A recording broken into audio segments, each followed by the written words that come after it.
Hello everyone, कैसे हैं आप लोग। तो हम लोग क्लास 8 के हिस्ट्री के chapter 6 colonialism and the city इसके एक्सप्लेनेशन को कंप्लीट कर चुके हैं। और आज हम लोग इसकी समरी देखेंगे और साथ में मैंने अटैच किए हैं अपने handwritten notes. So let us start now. So your first topic is what happened to cities under colonial rule. यानी आपका जो ब्रिटिश शासन था उसके अंतर्गत जो शहर थे उनके साथ क्या हुआ था। So now, your first point is industrialization led to emergence of modern cities in most parts of the world।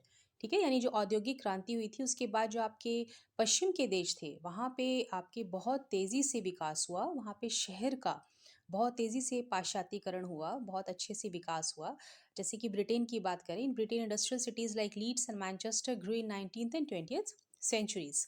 अब जिस प्रकार से ब्रिटेन के लीड्स और मैनचेस्टर थे वो जो हैं आपके बहुत तेज़ी से उभर के ऊपर आए, तो ज़्यादा से ज़्यादा लोग जो हैं इसमें जॉब्स की खोज में और हाउसिंग और बाकी फैसिलिटीज़ की खोज में जगह पे आने लग गए। लेकिन इसमें अगर हम इंडियन सिटीज़ को कंपेयर करें तो वो जो है इस प्रकार से एक्सपैंड नहीं हुई इतनी तेज़ी से जिस प्रकार से कि आपके पाश्चात्य देशों में जो है शहरों का विकास हो रहा था।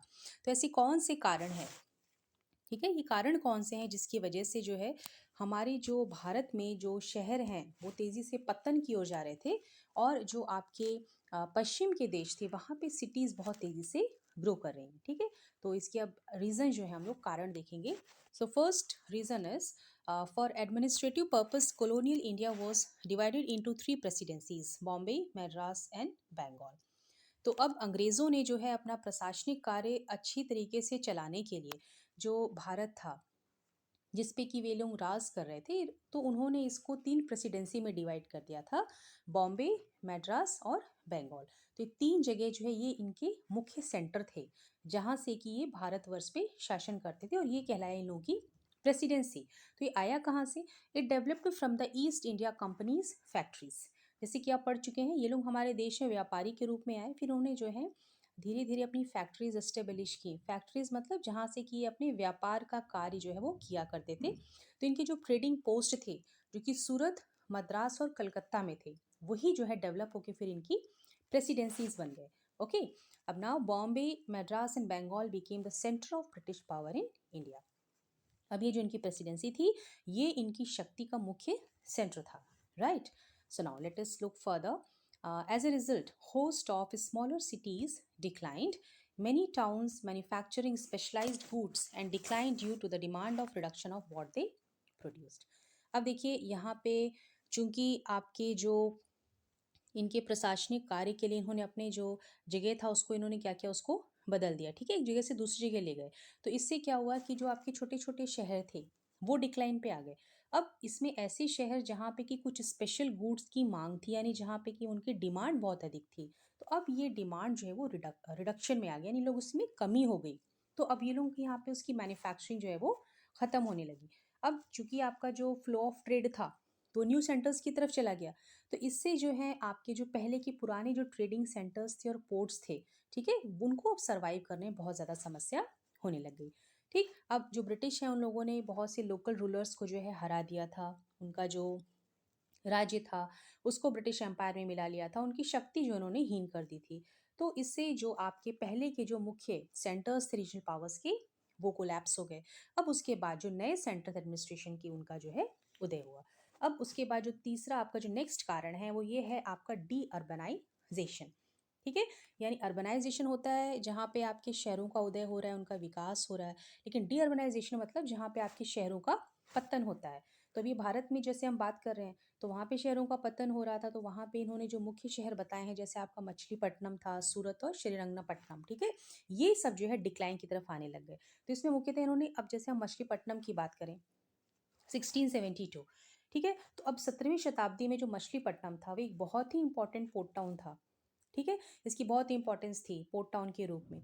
लेकिन 18वीं शताब्दी तक आते आते फिर ये नीचे आ गया। क्यों? क्योंकि जो व्यवसाय था वो अब ब्रिटिश के नए पोर्ट्स की तरफ मुड़ गया था।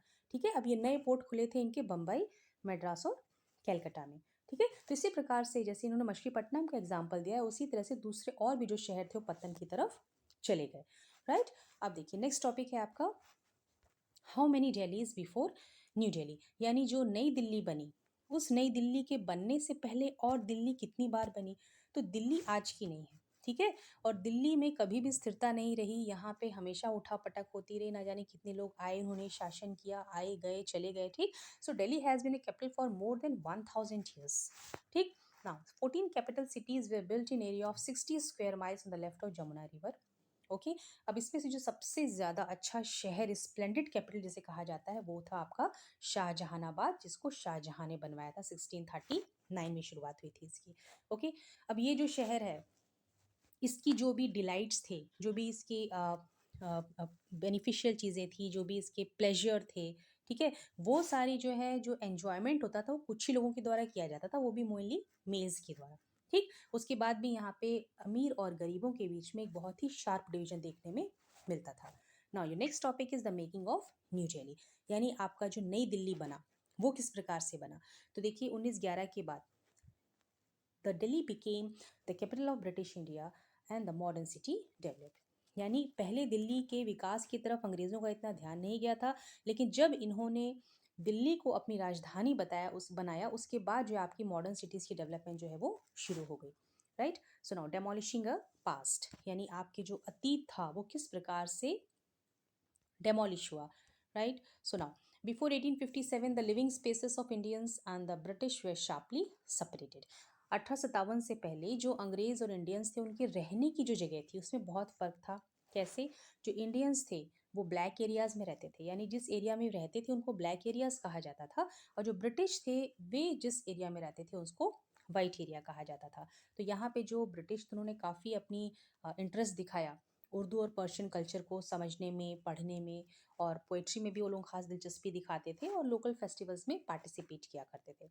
अब 1792 में दिल्ली कॉलेज को एस्टेब्लिश किया, जिससे कि यहाँ पे विज्ञान और आपकी जो कला थी उसको काफ़ी बढ़ावा मिला, और मुख्यतः इनकी पढ़ाई जो है वो उर्दू लैंग्वेज में हुआ करती थी।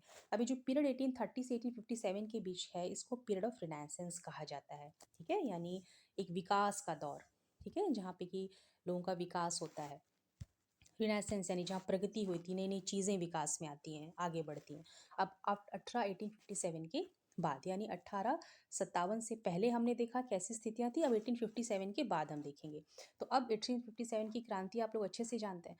तो अब ब्रिटिश के अंदर आग लगी थी, ठीक है, क्योंकि उनसे बर्दाश्त नहीं हो रहा था कितने बड़े तौर पे हमारे खिलाफ क्रांति हो सकती है, तो इन्होंने इसका बदला लिया, ठीक। अब बदला लेने के चक्कर में ये लोग दिल्ली आए, और दिल्ली में उसके बाद इन्होंने बहुत बुरी तरीके से जो असहाय निहत्थे लोग थे उन पे हमला किया, उनको मारना शुरू किया, उनके घर जला लिए, उनकी चीज़ें प्रॉपर्टीज़ वगैरह डैमेज कर दी।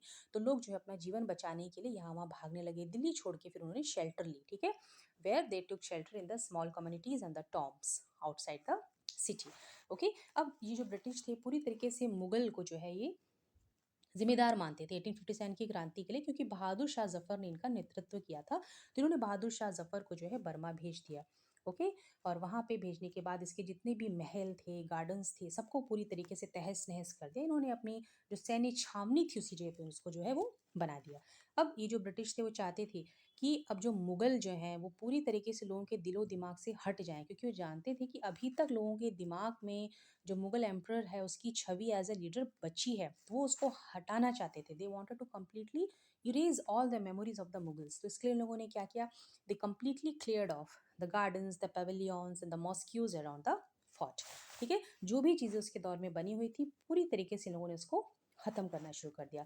अब 1870s में जो आपकी शाहजहानाबाद की वेस्टर्न वॉल्स थी उसको इन्होंने ब्रोक किया, उसको तोड़ा, ताकि वो सिटी को जो है वो और ज़्यादा एक्सपैंड कर सके। अब जो दिल्ली कॉलेज खुला था इसको इन्होंने एक छोटे से स्कूल में तब्दील किया, और 1877 में इसको अंततः इन्होंने बंद कर दिया, okay. Now next topic is your planning a new capital, यानी आपकी जो नई राजधानी बनी उसके बारे में से आपको बता रहे हैं। तो अभी इसमें देखिए 1877 में जो आपके वाइसरॉय लिटन थे, okay, what he has done, he has organized a durbar to acknowledge Queen Victoria as the empress of India, ठीक है। इन्होंने दरबार लगाया, बहुत ग्रैंड दरबार था, जहाँ पे क्वीन विक्टोरिया के इन्होंने भारतवर्ष की महारानी की तरह इन्होंने उसको वहाँ पे उनको स्थापित किया, ठीक है, कि मतलब ये अब आपकी महारानी है, आपके ऊपर शासन करती हैं। और ये तो एक ऐसा काम था मतलब जो कि इनको अपनी राजधानी में करना था। उस वक्त इनकी कैपिटल क्या थी? कैलकाटा थी। लेकिन उसके बाद भी इन लोगों ने जो है दरबार था इसको जो है दिल्ली में लगाया, तो इसके क्या कारण था? Okay, so reason was this British wanted to put down the importance of Mughal emperor as a leader in the hearts of the people। ठीक है, लोगों के दिलों पे अभी भी मुगल राज कर रहे थे, तो वो इसको मिटाना चाह रहे थे। और दे वांटेड टू शो, मतलब दिखाना चाहते थे कि पहले जो मुगल यहाँ पे रूल करते थे और वो जगह जहाँ पे की इतनी बड़ी क्रांति हुई, अब ये ऐसा कुछ भी नहीं है। अब ये ब्रिटिश एम्पायर का हिस्सा है, यहाँ पे हम शासन करते हैं, यहाँ पे अब हमारी शक्ति चलेगी। ओके, और 1911 में भी जो आपका किंग जॉर्ज फिफ्थ थे, जब इनकी क्राउनिंग हुई, इनको जब मुकुट पहनाया गया इंग्लैंड में, तब भी जो है आपका दरबार जो है दिल्ली में लगाया गया, उसका जो है यहाँ पे सेलिब्रेशन हुआ। ठीक है, तो इनकी असली मंशा क्या थी? पहले तो वे सुपियोरिटी सिद्ध करना ही चाहते थे, और दूसरा क्या था कि इस दरबार में जो है इन्होंने अनाउंस किया, ठीक है, सबको सार्वजनिक रूप से इन्होंने बताया कि अब जो हमारी जो राजधानी है, कैपिटल ऑफ इंडिया, ये कलकत्ता से दिल्ली शिफ्ट कर रहे हैं। ठीक है, अब जो दिल्ली बनी थी, it was constructed as a 10 square mile city on Raisina hills. और इसको बनाने के लिए दो आर्किटेक्ट आपके Edward Lutyens and Herbert Baker बुलाए गए थे, ताकि वो न्यू दिल्ली को डिज़ाइन कर सके। Okay, now the features of government buildings were borrowed from India's imperial history. अब जो भी आपकी गवर्नमेंटल बिल्डिंग्स बनी थी, ठीक है, इसमें जो कुछ भी इन्होंने बनाया वो सब जो है इंडिया के ऐतिहासिक जो आपका इंपीरियल हिस्ट्री था वहाँ से इन लोगों ने उठाया था। और इसका जो ओवरऑल लुक था, it was classical Greece. What is that? From the 5th century BC। Okay, अब देखिए इसका जो सेंट्रल डोम था आपका वाइसरॉयस पैलेस का, इसको इन्होंने कॉपी किया था बुद्धिस्ट स्तूपा को, जो कि सांची में है। फिर जो ये रेड सैंडस्टोन है, जो जालीज वगैरह है, ठीक है, ये सब इन लोगों ने मुगल आर्किटेक्चर से लिया था। इतना कुछ इन लोगों ने लिया, सब कुछ कॉपी किया, उसके बाद भी इन्होंने अपनी सुपीरियोरिटी स्थापित करके रखी। ठीक है, मतलब दिखाना चाहते थे कि हम सर्वोच्च हैं। तो इसको करने के लिए क्या किया इन लोगों ने, ये जो न्यू बिल्डिंग्स थी, ठीक है, उसको इन्होंने क्या किया, पुरानी बिल्डिंग के तुलना में उसको ऊंचा बनाया, यानी अपने आप को दिखाना चाहते थे हम सबसे बड़े हैं।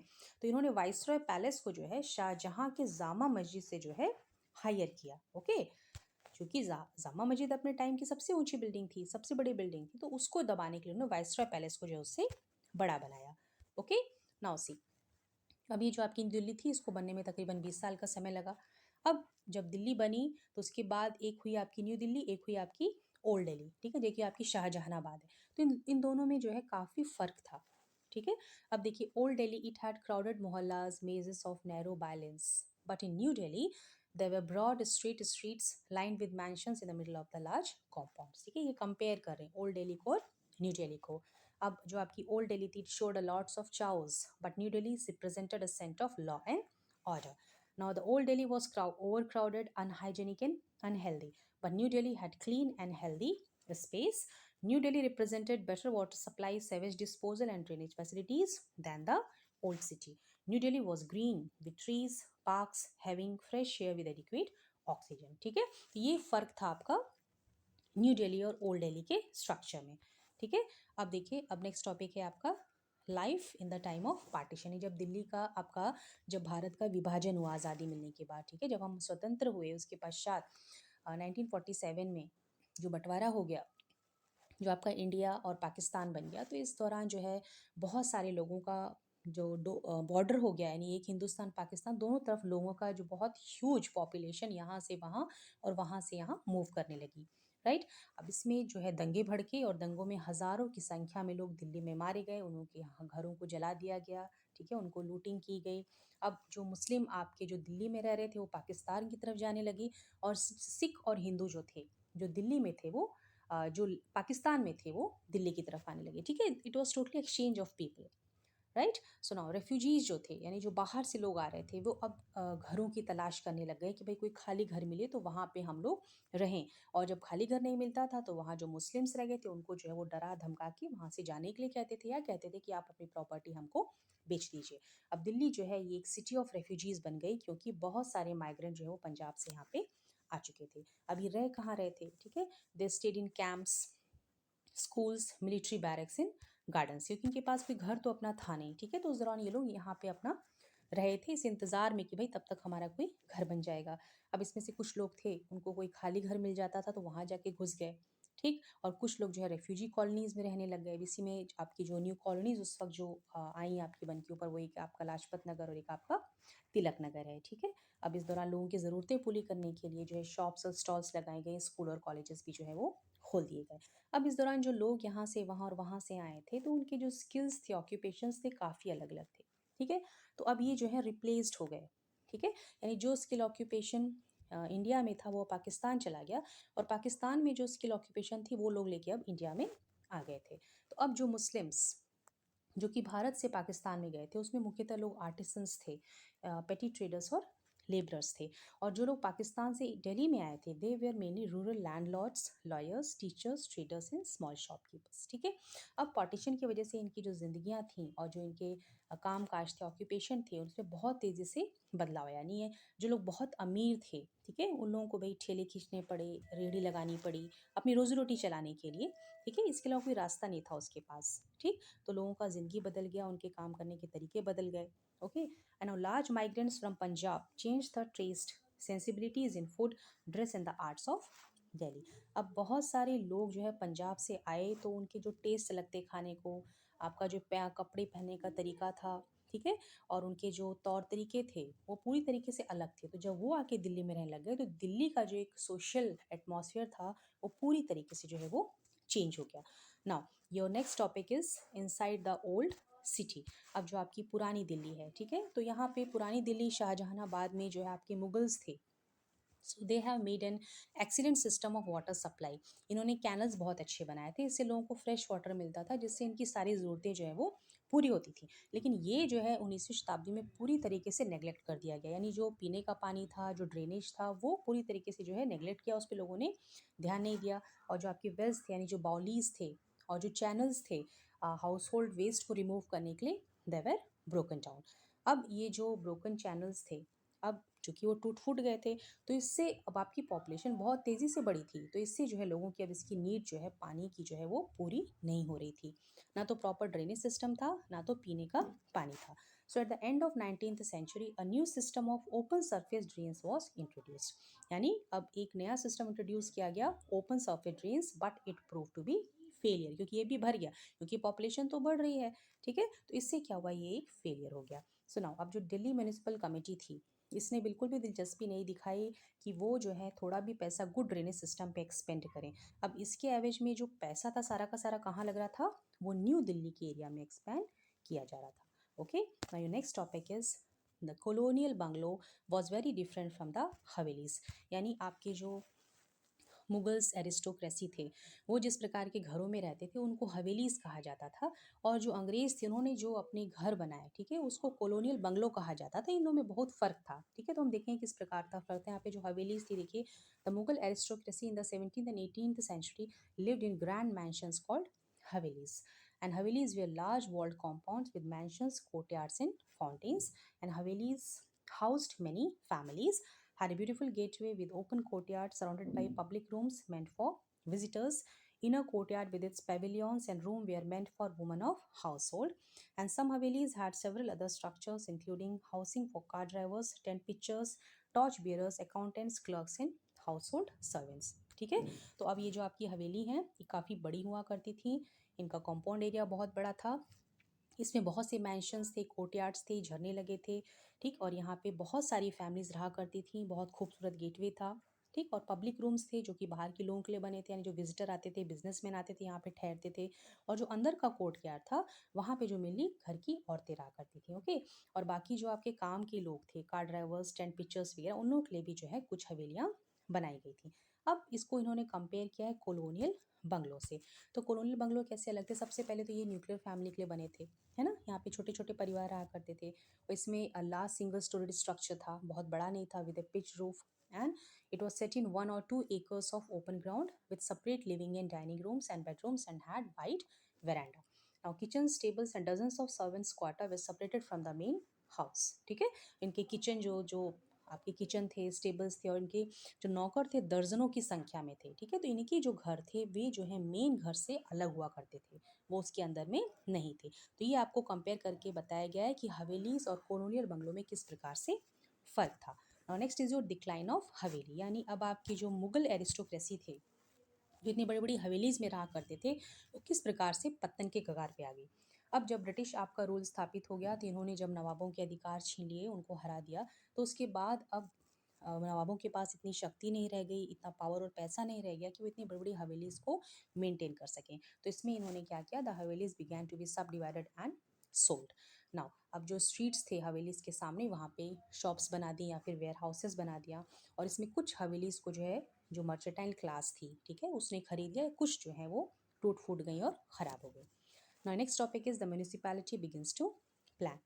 अब देखिए, जो सेंसस हुई 1931 की, उसने ये रिवील किया कि जो वॉल्ड सिटी है, ठीक है, यहाँ पे बहुत ज़्यादा जनसंख्या है विद 90 पर्सन्स पर एकड़, जबकि जो न्यू दिल्ली है, यहाँ पे कितने लोग रह रहे हैं, ओनली 3 पर्सन्स पर एकड़, ठीक है, बहुत बड़ा फर्क था। तो अब इस समस्या से जूझने के लिए 1888 में an extension scheme called the Lahore gate improvement scheme was planned by Robert Clarke.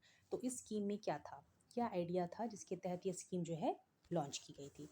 तो अब ये स्कीम बनाने के पीछे जो रॉबर्ट क्लार्क के साहब थे, उन्होंने ये सोचा कि जो रेसिडेंट्स हैं, ओके, यानी जो ओल्ड सिटी पुराने शहर के जो रेसिडेंट्स हैं, उनको जो है नई तरीके के मार्केट की तरफ मूव कराया जाए, okay, to a new type of market square around which shops would be built.